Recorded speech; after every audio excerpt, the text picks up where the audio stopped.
Assalamualaikum warahmatullahi wabarakatuh. Di video kali ini saya akan berbagi informasi seputar cara lapor SPT masa PPN melalui web e-faktur. Nah, di sini mulai dari install Sertel ya sampai dengan terbitnya BPE. Langsung saja kita mulai. Jika kalian yang belum menginstal Sertelnya, maka kalian harus install terlebih dahulu ya. Jadi jika kalian sudah install, maka ketika login itu sudah ada NPWP dan juga nama perusahaannya, dan kita tinggal memasukkan password. Jika belum, maka kita harus menginstal terlebih dahulu. Nah, cara menginstalnya yaitu dengan kita klik ya 3 titik di pojok kanan ini, kemudian pilih setelan, pilih privacy dan keamanan, kemudian pilih keamanan. Nah, setelah itu pilih ke bagian kelola sertifikat perangkat. Nah, di sini kalian bisa pilih ya atau import sertifikat ataupun Sertel yang mau kalian import. Nah, karena ini sudah pernah dilakukan install Sertel, maka ini sudah ada ya Sertelnya. Maka ini saya close. Jika belum, nanti kalian import, kemudian oke. Nah, jika sudah, langsung kita login di e-fakturnya, yaitu kita masukkan passwordnya.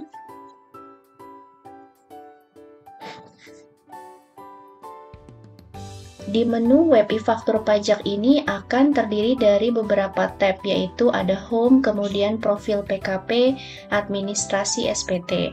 Nah, profil PKP ini adalah profil kita ya sebagai wajib pajak, dan kalau kita untuk melapor SPT masa PPN, kita ke bagian administrasi SPT. Nah, pilih monitoring SPT. Nah, ini adalah SPT yang sudah kita buat selama tahun 2023. Nah, kalau kita mau lihat tahun sebelumnya, boleh ya, kita tinggal turunkan saja tahun pajaknya, maka tampilkan. Nah, ini adalah historical yang sudah kita lapor.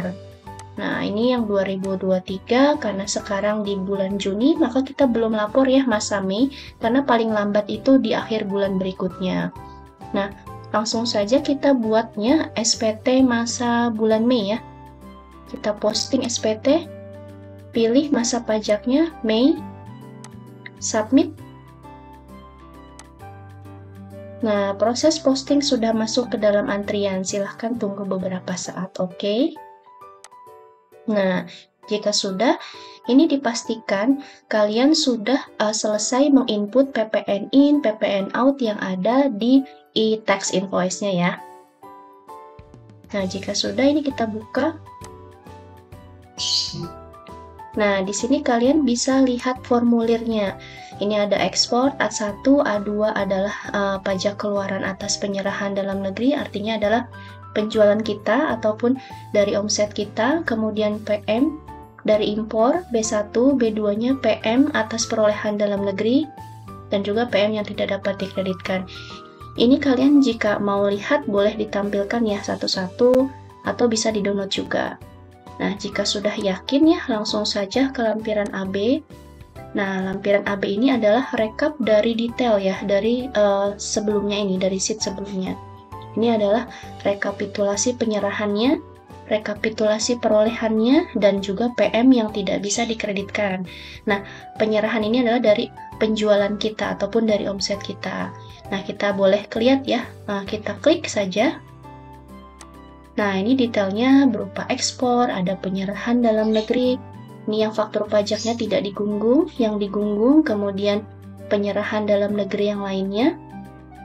Misalnya dari PPN yang harus dipungut sendiri, yang dipungut oleh pemungut, yang tidak dipungut, yang dibebaskan.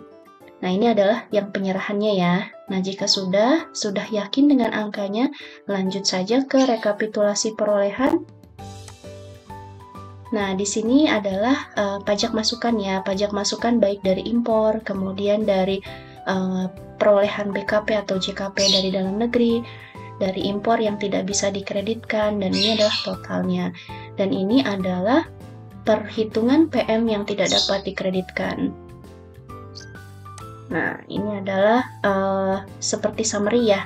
Jadi, misalnya sudah masuk PM-nya nilainya berapa, kemudian jika ada kompensasi atas kelebihan pajak masa sebelumnya boleh diinput, atau akan automatically ya kalau memang sudah dilapor sebelumnya ada kelebihan. Hingga ini adalah jumlah pajak masukan yang bisa diperhitungkan. Nah, jika sudah yakin dengan angkanya dan sudah direkon, maka kalian bisa klik pernyataan ini. Dengan menyadari sepenuhnya atas segala akibatnya, saya menyatakan bahwa telah saya beritahukan di atas beserta lampiran-lampirannya adalah benar, lengkap, jelas, dan tidak bersyarat. Jika sudah yakin dan sudah rekonsiliasi, maka kita submit ya. Kita submit. Nah, di sini kita pilih settle-nya.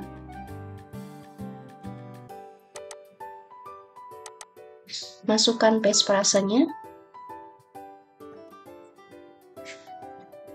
Setuju? Nah, submit SPT lampiran AB berhasil, oke. Nah, setelah kita submit lampiran AB, maka masuklah ke bagian induk. Nah, di sini ada 6 poin ya, penyerahan barang jasa, perhitungan PPN kurang atau lebih bayar, PPN terutang atas kegiatan membangun sendiri, pembayaran kembali pajak masukan bagi PKP gagal produksi, kemudian PPN BF, dan juga pernyataan kelengkapan SPT. Nah, ini bisa klik kita satu-satu ya, untuk memastikan sudah rekon dengan catatan yang ada di kita ya. Nah, ini adalah penyerahannya, total penyerahannya.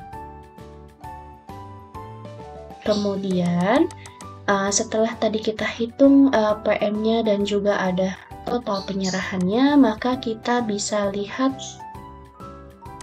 sebenarnya kurang atau lebih bayar sih gitu ya. Nah, kalau misalnya kalian itu lebih bayar, maka ini adalah harus di-checklist dikompensasikan ke masa berikutnya ya. Nah, bisa juga sih dikembalikan atau direstitusi, tapi pada umumnya dikompensasikan dulu ya.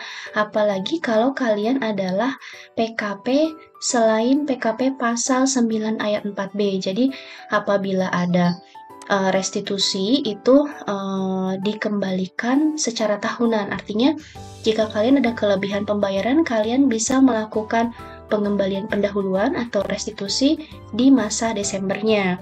Tidak bisa per bulan.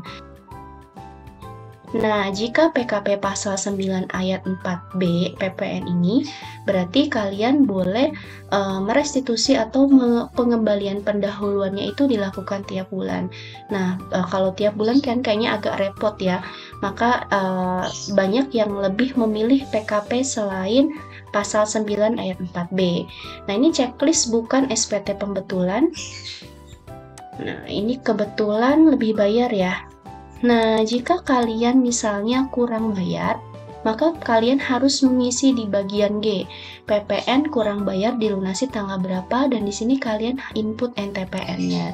Dan ini nanti akan aktif ya untuk pengisiannya jika memang posisinya kurang bayar.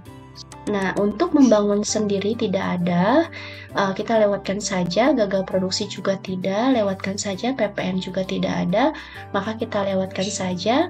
Dan di sini kita isi kelengkapan SPT.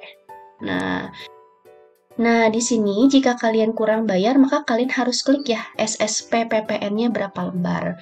Oke, jika sudah, maka kita checklist. Nah, kita submit nih. Kita harus pastikan dulu PKP yang menandatanganinya ataukah dikuasakan. Jangan lupa tanggalnya dan juga nama direkturnya kita ya. Jika sudah, kita submit. Nah, berhasil submit SPT induk, oke. Nah, jika sudah berhasil ya, nanti kita langsung klik lapor. Nah, ini akan ada notifikasi ya, seperti ini. Nah, ini kita bisa cetak di sini untuk lampirannya, atau juga kita bisa download di e-tax invoice-nya. Jika sudah, kita lapor. Lalu kita pilih file yang sudah tadi kita download ya. Misalnya ini. Oke, jika sudah, nah kita langsung klik lapor. Nah, jika sudah lapor maka akan dua munculnya saja ya, lihat BPE dan juga cetak SPT. Nah, itu saja untuk pelaporan menggunakan web e-faktur pajak. Untuk SPT masa PPN, mudah ya. Nah, jika ada pertanyaan boleh komentar. Terima kasih. Wassalamualaikum warahmatullahi wabarakatuh.